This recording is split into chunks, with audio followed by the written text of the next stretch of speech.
Hello, welcome to this new installment of 40k New versus Old, where we take a look at some of the old models and compare them to the new ones. In this video, we are going to be taking a look at another Chaos Space Marine per se, the Daemon Prince himself. So let's take a bit of a look at this old Daemon Prince model, shall we? I am a prince of the warp, here to purge this Hey. land. This bad boy ran for a spin. Immediately, of course, stands out as a Daemon Prince.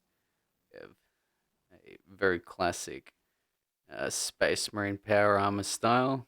As we come around, you can see even that head has a Space Marine helmet style that's very much warped into a demonic face.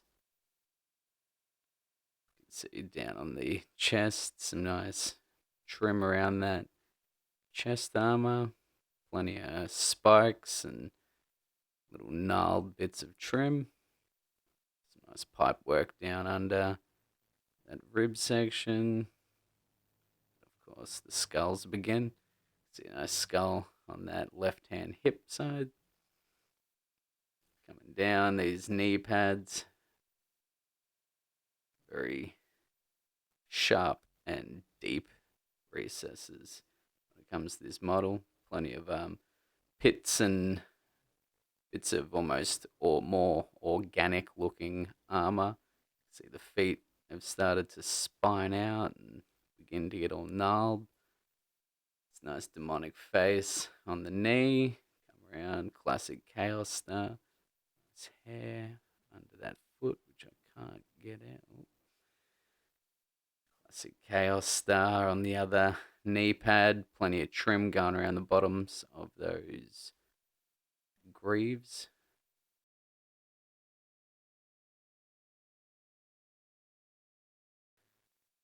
Coming around, still very much power armor aesthetic. You can see a few more skulls up on that pauldron. Plenty of pits and damage almost where it looks like the actual armor itself has warped out and begun to get more just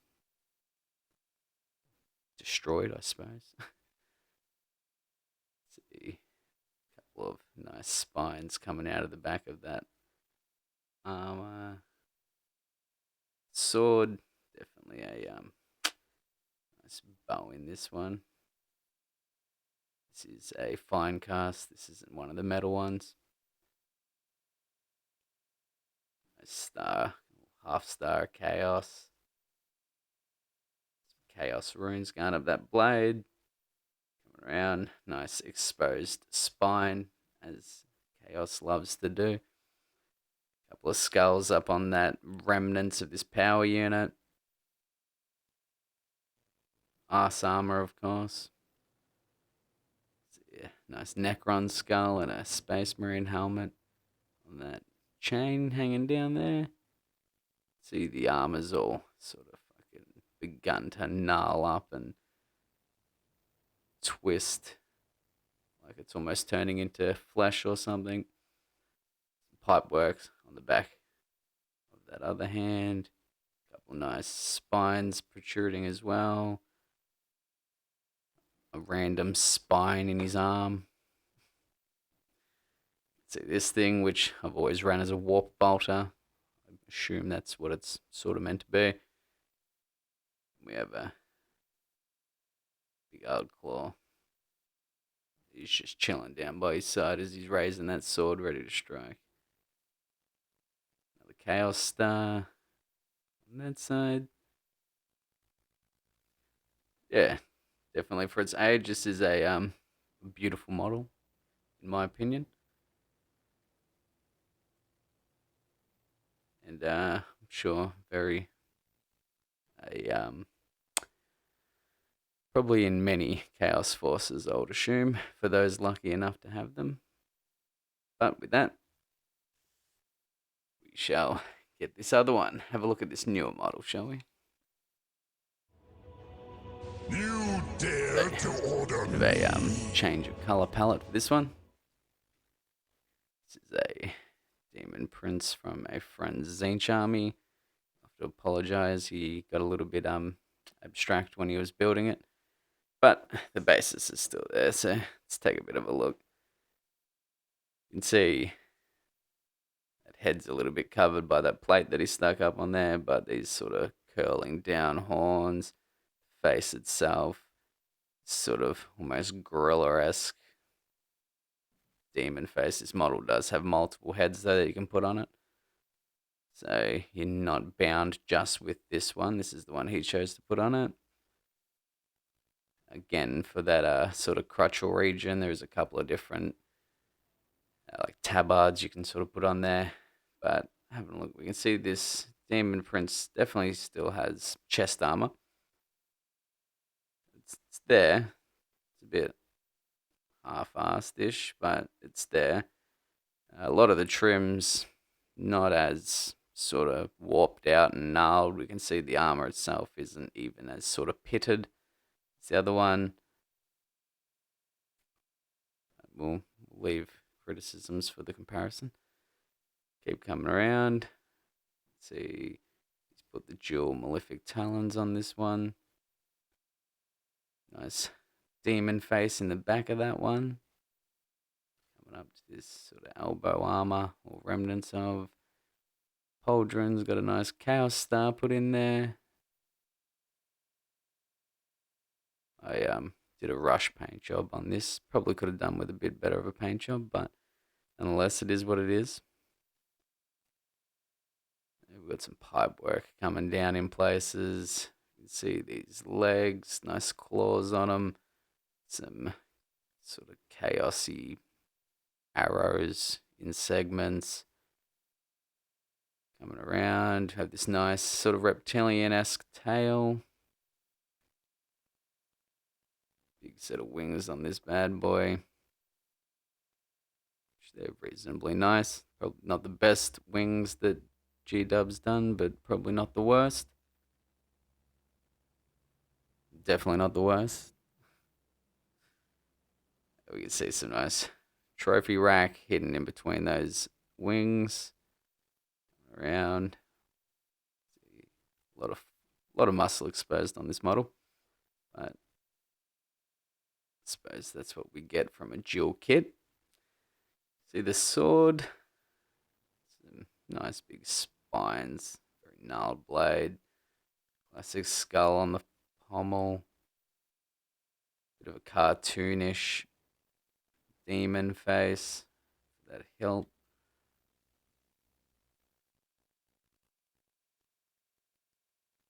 More spines on the back of this one, but yeah, they're there. They're there. I do enjoy this hand though, because it looks like he's flipping the bird. So that's definitely a point for this one. Yes, it's definitely a nice model. I wouldn't have put this head on it. I would have put probably the one that's on the G-Dub site. Its head on it, as it looks a bit nicer. But again, I didn't build this model. Let's take a look at them side by side now, shall we?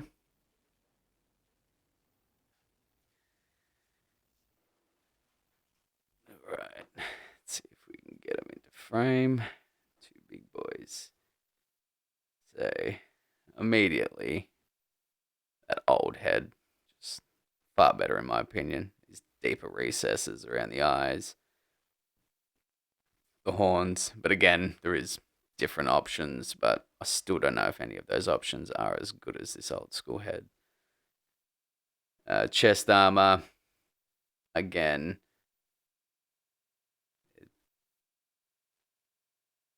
this one stands out a bit more because they're brighter gold, but the other one's just got more sort of warped out sections where the trims began to sort of run like liquid. Coming down immediately, we can see this one on the newer one has these sort of exposed rib sections. This one's got the old one's got more pipe work down in that region. No tabard on the old one. But I don't think he really needs it. Immediately we can see the legs. We have more plantigrade style legs on the old model. New model's got these digitigrade style legs. If you're a fan of that, then yeah, it's definitely a good look. But again, don't know if it fully makes this newer model. Let's come around a bit. See if we can get those two hands in shot. Obviously, having the dual monolithic talent option on the new one's good, but the old small hand, little gimp hand holding his blade, still great. Simple. It's a sort of demon face is a little bit. It's nice, but I don't know if it's necessary.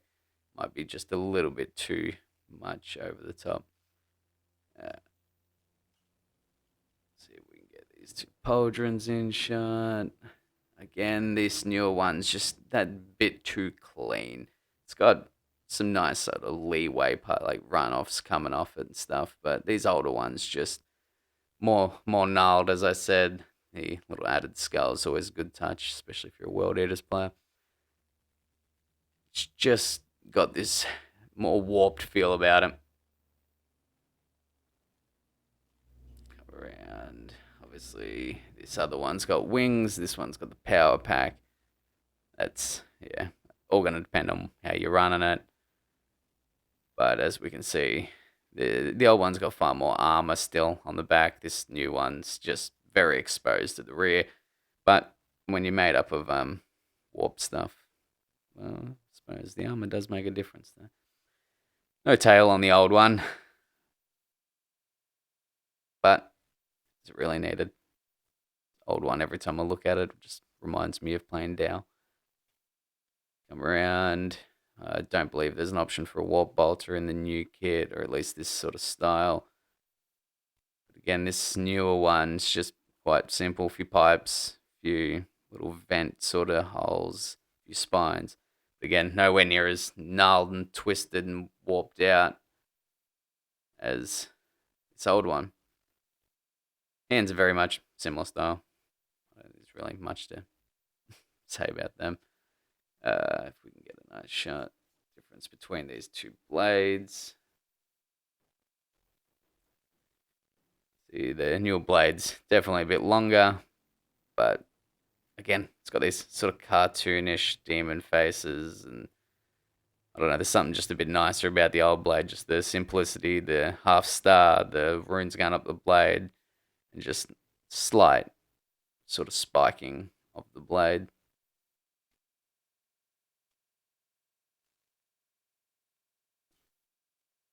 Yes, it's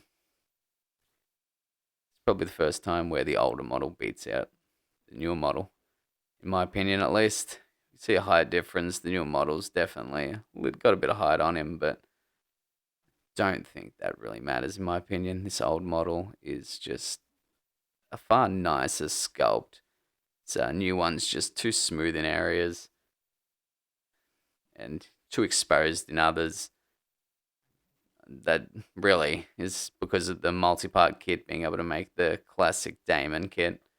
Oh, like the Chaos Demons, Daemon Prince, which is less armored, obviously. But there's a little bit of a send-off for the World Eaters in the room, or a Corn Demon player. Let's take a little bit of a look at these two side by side. Because, in my opinion, if you're a World Eaters player, just get Uraka. He's far taller. He's got enough armor on him to justify the power armor. The digitigrade legs are there to give him that more demon sort of vibe. He's got these, always forget what they're called, those little Roman tabard things. Nice, nicely detailed skull on that knee armor. He's got a tabard just of skulls. It's beautiful, screaming face with the bloodthirst, the dog sort of bear aesthetics. Big axe with skulls on it, of course. Oop. All right, we'll take a look at the back. Rocker's got nice corn symbols. Obviously, again, the back's a bit more exposed as he's just a Chaos Demon, but there's enough plating on there to justify running this bad boy. It's just a Daemon Prince in your World Eaters army.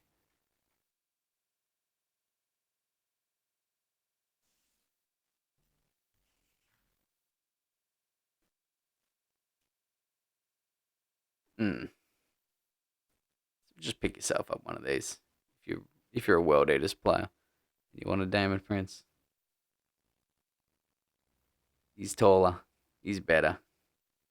Nicer sculpt. But between the other two, the old one still wins out by far. So with that, we'll end out this video. Thank you for watching, and have a good one.